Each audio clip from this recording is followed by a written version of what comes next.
Welcome to everybody. I'm glad you're here. My goodness, nice to see you.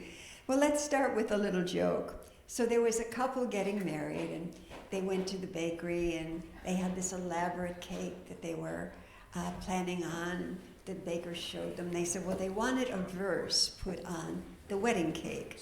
And the verse was going to be 1 John 4:18. And what 1 John says in 4:18 is, no fear in love, because love casts out all fear. Well, the baker got it mixed up, and instead of 1 John, LD knows exactly what's coming. He did John 14, which says, for you have now had 5 husbands, and the man you are with now is not your husband. Surprise, surprise. Oh, so this is the 3rd week of Lent. We have about 28 days left. And this is the time of rebirth, renewal. It is a time of change if we're open to changing. And don't we all love change? We just love change. So this morning I decided, first time in 21 years, I was going to wear a pair of shoes that I hadn't worn since I married one of my sons.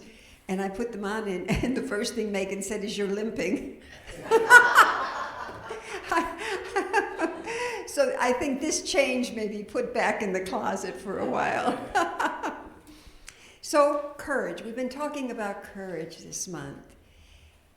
And it takes courage to get through this life, period, paragraph. This life isn't for sissies. It really isn't. But what we know is we have a power and we have a presence in this life that walks every step of the way with us, if we're open to allowing that, because it's always about allowing. It's about being awake and aware. You know, as I've told this story many times, but I say it again because I say it to myself. When the Buddha was asked by his followers, are you an angel? He said, no. Are you a god? He said, no. Are you a prophet? He said, no. He said, well, what? They said, what are you? And he said, I'm awake. And that's what we're here to on this beautiful last 3 weeks of Lent, going on to the 4th, which is Easter. We're here to be awake and aware. Jesus had been performing miracles, as we know. And Nicodemus, who was high up in the Pharisees, which was a Jewish sect, admired Jesus. And he said to Jesus, Master, I don't know how you do all this. And Jesus said, unless you are born again, you cannot do it. He said, what is of the flesh is the flesh, and what is the spirit is of the spirit. So we know we are both. We are spiritual beings having a human experience, right? And in Charles Fillmore's book of Truth, Talks on Truth, he wrote it in 1926. His first chapter was, Ye Must Be Born Again. And this is the time to do that. It's the time to let the old person die of us. The old man, the old woman, whatever we want to say, the old person die. Die to our fears, our anxieties, our doubts, our constant worries about what if only, all of the things we go through on the human level, so that that spiritual man and woman of us can rise and ever rise. So on Easter Sunday, it is not just Jesus rising from the dead, but it is us rising from the old self of us, the dead self that worries and that gets all confused and filled with doubt. Because we are meant for great things here. You know, we say, well, Jesus said these things and greater shall you do. And we say, well, how can that be possible? Jesus did miracles. Well, let me say right now, each one of us are a miracle worker. Each one of us, and let me tell you why I think this and see what you think about this, is we meet somebody that's on their last hope. They're really thinking of suicide. And we say to them just the right words because we ask God to talk through us. And whatever we have said, because we are led by the Spirit, they become alive again. We have drawn them out of death and into a different life. They have hope again. So we too are here as miracle workers. We are here to uplift people. We are here to shine. We are here to be the peace that passes all human understanding, no matter what is taking place. Megan and I were talking about this morning. Megan was doing most of the talking, and I was listening and learning. No, I was listening and learning. And she was saying, we are the peace. And when we walk into a room, it shows we are the presence of God to all that we meet. So these last 3 weeks of Lent, we continue to be awake and aware of all of the things, all of the ties that bind us to the human self. Be dying to the old, of the worry, the doubt, and the fear, and the rising up of who we are. You know, each one of us come into this lifetime. Charles Fillmore, co-founder of Unity, was so far ahead of his time. He truly believed that each one of us come into this lifetime, not just as this newborn, beautiful baby, which we all are, but we come into this lifetime with a purpose and a meaning to this life, because we are here to represent the power and the presence and the love of God to each and every person that we meet. So to be awake and aware of not this little person that I am sometimes, cowering in fear, cowering in doubt, cowering in worry, and perhaps you can associate with that. But I am here to rise again, each one of us, day by day. You know the song, Day by Day, oh dear God, these things I pray, that I may see thee more clearly, that I may follow thee more dearly and nearly, and may I love thee more dearly. That's what we're here for.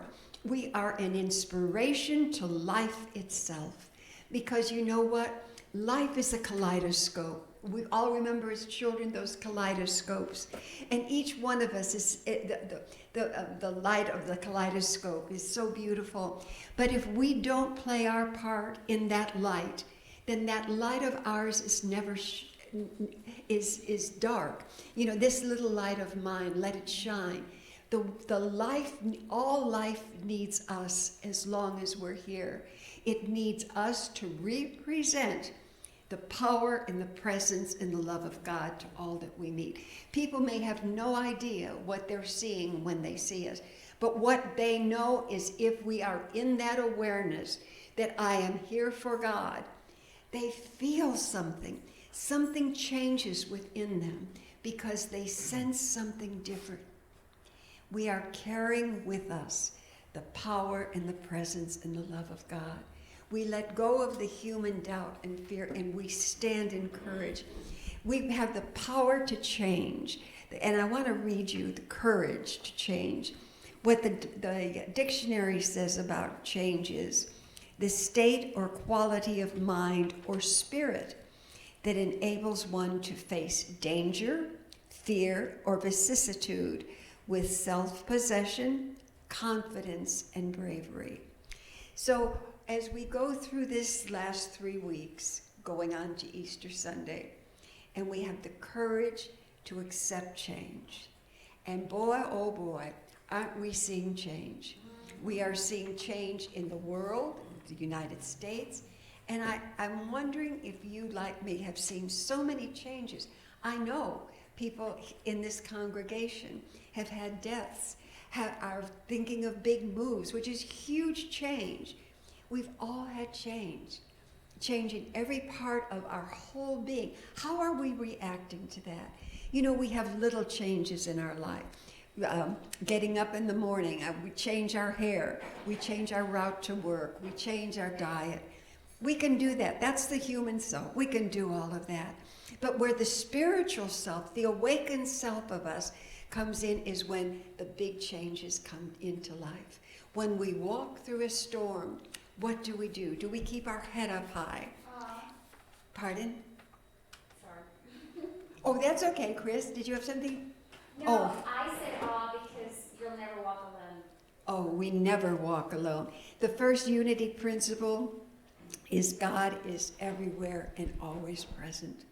So when those big changes in life comes, when death comes, when there's an estrangement in our family, when the husband leaves, the wife leaves, the children go, huge changes. Where do we go? You know, if we think life isn't going to change, you know, the old story, tell God your plans and watch him laugh, or her laugh, because that is true, that is the truth. Where do we go? It is standing in that unity principle that God is everywhere and always present, that I don't have to do this alone, because alone I would be devastated. You know, I've talked about in my own family, have been a lot going on. And if I did not know that there was a power greater than myself at work here that can handle this, that can walk with me through this, and each one of you, I'm sure, can tell us about a great change in their life. And if we're feeling that we're walking alone, then what is there? There is despair. There is wondering why I'm here. What is life about? Well, life is about being more and more anchored in the presence and the power of God. It is practicing the unity principle that one with God is a majority. 18 times in the Bible, and 6 of those times is what Jesus said, with God, all things are possible. That we can move through these changes. Not sometimes without fear. Yes, of course there's fear. There's doubt, there's worry. And there's always that question, why me, God? Why me? But what we know here in unity is why is a spin question. We may never know the reason why, but what we know is it's in front of us to do. And if it's in front of us to do, it is a challenge. And that God is saying to us, I am with you always. I will never leave you. I will never forsake you. I am with you always, no matter what change you're going through, no matter what life brings to you, you will never, ever walk alone. So thinking about this, that we never walk alone, that no matter what life brings us, God is always more. So we think about change in our life, and we think, you know, that beautiful story of the footprints that, and I can't exactly say it verbatim, but it's from one space to another, and the person says, Jesus, how did I get, there's no footprints in the sand. How did I get from here to there with no footprints? And Jesus said, my son, I carried you during this. And that is the truth. In the greatest changes of our life, we are carried, we are sustained, and we are maintained. The grace of God will always ease our way. We ask for it. We ask for God's grace, for God's guidance to God. We ask always, God, walk with me through this. Because what I know is I have courage within me, and you have courage within you to maintain, to sustain, and to walk through all things. Change is inevitable, but what we know is we are never alone. So no matter what life looks like for us, we're never alone. This third unity principle, I'm going to jump ahead, leaving the second for another sermon, is that our thoughts have creative power and determine our experience. Life is fluid, to remember that. You know, I hear people say so often, I will never change. He will never change. I have a friend who's been married 30 years, and she'll say, he's a workaholic. He'll never change. Or this child will never change. This situation. Life is fluid. Remember that life moves in and out. There's always, always room for change. Myrtle Fillmore, the co-founder of Unity, and Charles, her husband, co-founder of Unity. Myrtle had a diagnosis of tuberculosis when she was about 35. And this was right as she was coming into New Thought, a new way of thinking. And at that time, in the late 1800s, early 1900s, that was a death sentence. Nobody survived tuberculosis. But Myrtle took that as fluid. Up until now, nobody ever healed from tuberculosis. And what happened? Through her prayer, through her change of thinking, through knowing that nothing is absolutely permanent, it is fluid. Even death is not permanent if we believe this, because even death brings us to something higher. And that's what we're doing through this Easter season. We are letting the old person die of us, and the new person, the new man, the new woman rise into a higher consciousness, knowing that life is fluid. There is no definite. Death is not definite. A diagnosis is not definite. A prognosis, only God gives the prognosis. Remember that. Doctors can diagnose till they're blue in the face, and they can give us a week to live, and somebody's lived 10 years. So a diagnosis is one thing. The prognosis is another. That's about God. That's about our faith.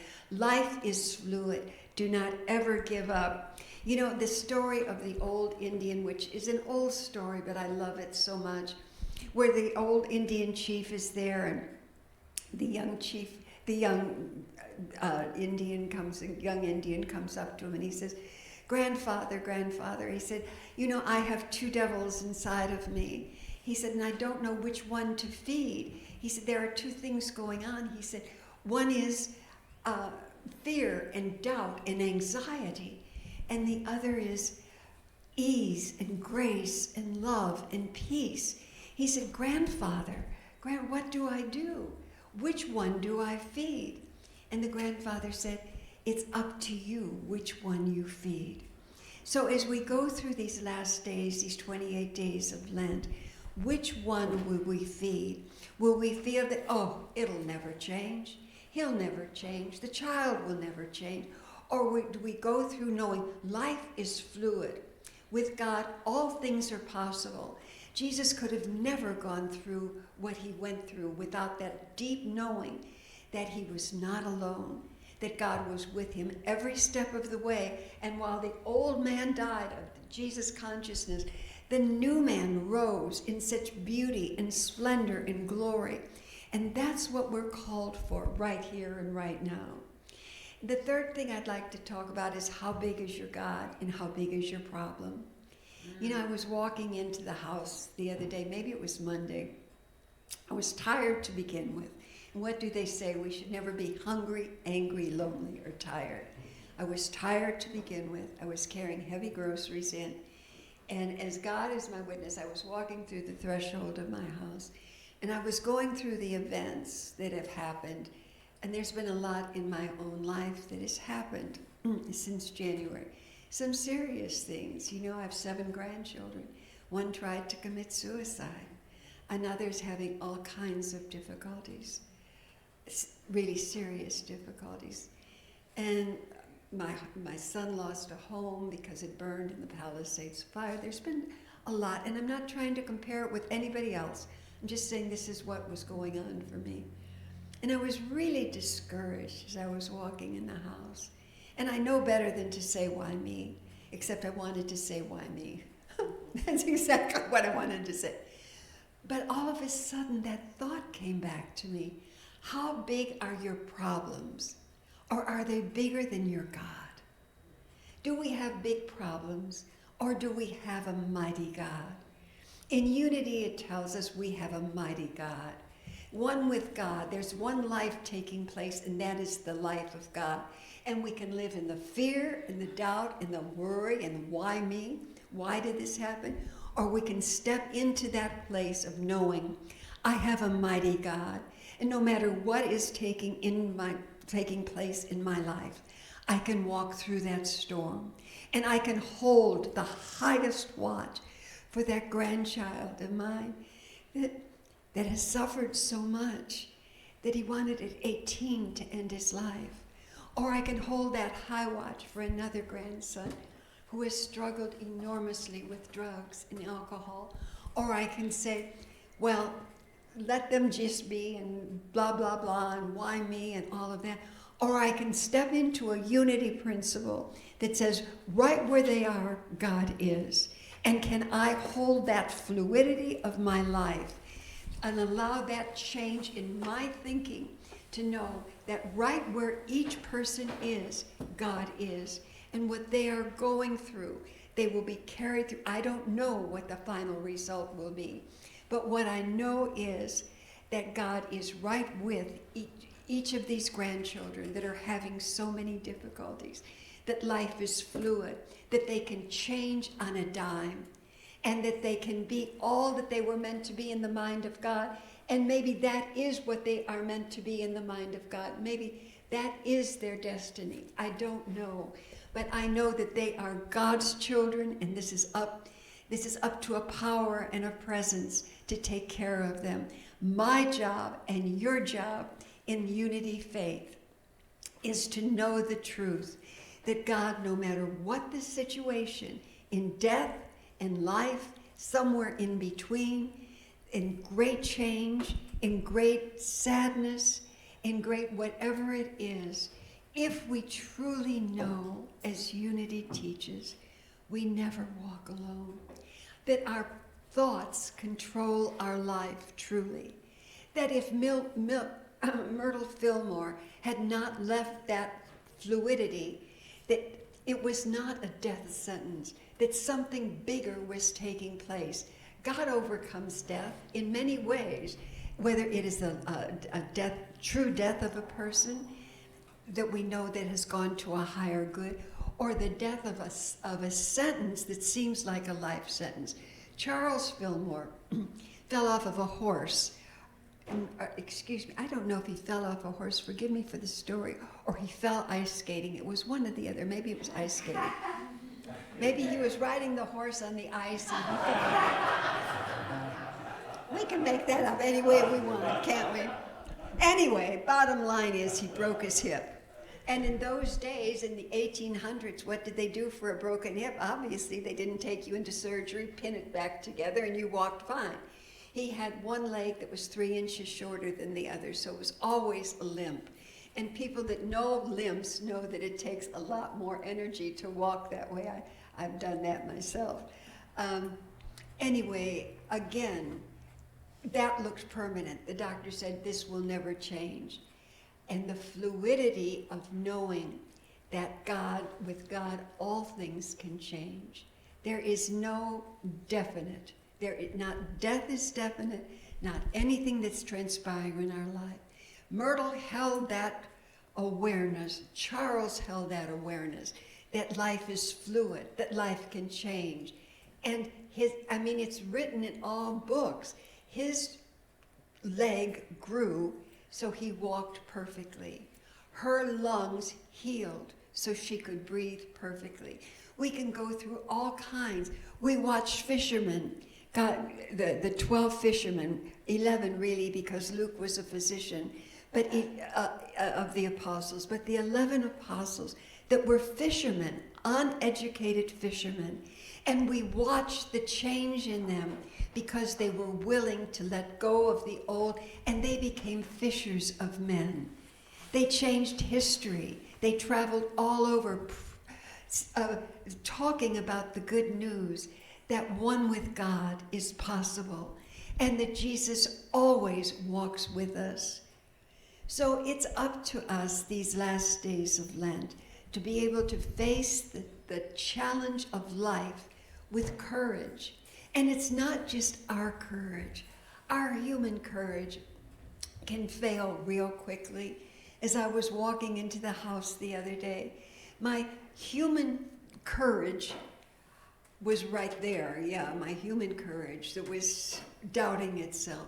But my spiritual courage, the spiritual courage that said to me that God is bigger than this. And that was my decision. Either I made a decision that the problem was bigger or my God was bigger. So as we walk through these last days of Lent, we've got 3 weeks left of Lent and then Easter, letting go of the old person, the old man, and we can be old at 20, so it has nothing to do with age, years of age. Letting go of our worry, our doubt, and our fear, and absolutely standing in the awareness of the first unity principle, that God is all there is, God is always present in our life, and that we are equipped, we are not sniveling little people that go through life, we stand in the courage and the knowledge that our lives have meaning and purpose, and we are the representation of God in life itself.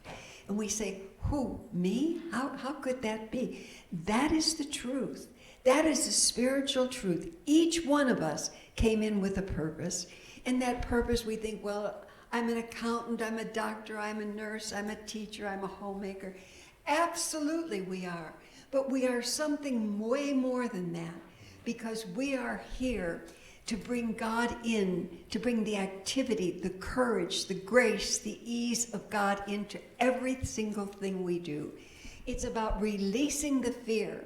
It's about the courage to face the things that are really difficult in our lives, and to know that we never can do that alone. I can't do that alone. Maybe you can. Maybe you have more power than I do. You know, I always think about Mary and David. And Mary wrote I hope I can say that. You wrote it. Mary sold her house, which broke my heart. If you want the truth, Mary, when I read that. And yet, this is enormous change. And they have the courage to move on to not only a different home, but a different country. And you know, you can't do that without absolutely being anchored in an awareness that wherever they go, whatever we do, that we don't walk alone, that the path will be made easy. And we pray for the grace and the ease that God is to walk, knowing that we never walk through any storm, through any move, through any death by ourselves, because the divine comforter, the presence of Jesus, the presence of God, one with God, is the majority. So we walk in the awareness with our head held high these last weeks as we move into Easter Sunday, letting the old person, the old doubt, the old fear move away and move into this higher self, this beautiful, radiant self of faith, of knowing my life has meaning and my life has purpose, and that I can move through whatever comes my way with the courage to know that God walks every single step of the way, because according to our unity belief, and it is, and when something is removed from our life, I just want to add this, because I was just reading an article. It's the law of physics that it must be replaced with something. The universe absolutely abhors a void. It is the law of physics. When one thing disappears, something else will come into its place. So if there is loss, we absolutely stand in the awareness that something else is coming. Something good, because God is good all the time, no matter what the appearance. So when there is loss, when there is doubt, when whatever is happening to us in our human life, remember that we are more than that spiritual being. We have come here on an assignment. From the moment we take that first breath, we are on an assignment to walk through this life with our head held high and knowing that we are here in this unity faith that doesn't say that you've got a God out here judging you, but that says that God is everywhere present, around and within us. And with God, all things are possible, that we can walk through whatever storm comes along, because we never walk alone. We don't ask the question why. We may never know that answer. That's not our question. It is, what is this for? What am I learning from this? And how can I better represent the presence of God as my life? How can I walk through it? How can I walk through any change? Just close your eyes for a moment. And whatever change, whatever loss that you're going through, and there's a lot of change going on, perhaps at this time more than ever I've seen in my lifetime, and not only in the world around us, but change within all of us. And just catch a glimpse of that picture of the sand, and being carried from one space to another. And yet there are no footprints. And the presence of Jesus saying, "Oh, my child,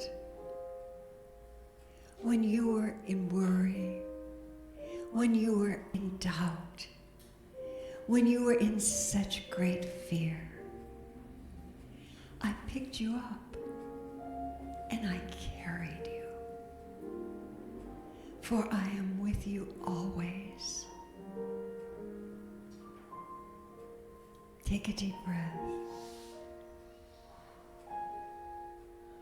We have more courage than we could ever imagine. And not in the human realm, but in the spiritual realm. And that is where we live. We live with the presence of Jesus. We live in the presence of the Almighty Father God. We live in the unity principle that God is everywhere present, and that one with God is always a majority. And we have that courage within us to walk through any storm with our head out high. Because what we know here in unity is we never, ever, ever walk alone. Take another deep breath.